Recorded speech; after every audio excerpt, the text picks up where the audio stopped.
Madwar 56,000 benefiċjarji anzjani din il-ġimgħa qed jirċievu aktar minn 31 miljun euro f'pagamenti ta' żewġ benefiċċji soċjali li ġew imtejba b'miżuri tal-Baġit 2026.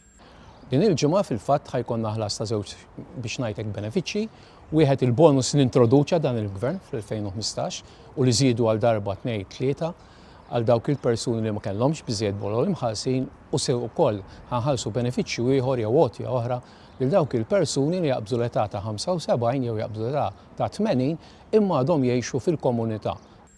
Il-Ministru għall-Politika Soċjali semma li tul iż-żmien li dawn iż-żewġ benefiċċji ilhom fis-seħħ, il-benefiċjarji tagħhom tħallsu b'kollox aktar minn 226 miljun euro.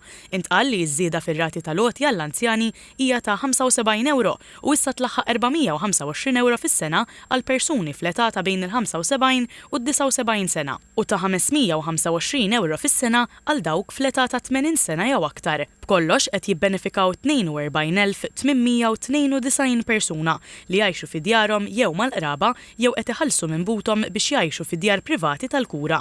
Fil-każ tal-bonus għal dawk il-persuni li mhux intitolati għal pensjoni kontributorja għax ma kellhomx biżżejjed bolol imħallsa biex jikkwalifikaw għaliha, iż-żieda hija ta' 50 euro fid-disarati differenti li jitħallsu li issa jvarjaw minn minimu ta' 600 euro għal minħallas sa' sena bolol sa' 1050 euro għal minħallas sa' 9 snin bolol. Dinja minn darba li r-rati qed jiżdiedu mindu dan il-bonus beda jingħata fl-2015. B'kollox aktar minn 13,000 persuna l-aktar nisa miż-żewġin qed jirċievu bejniethom kważi 11 miljun euro.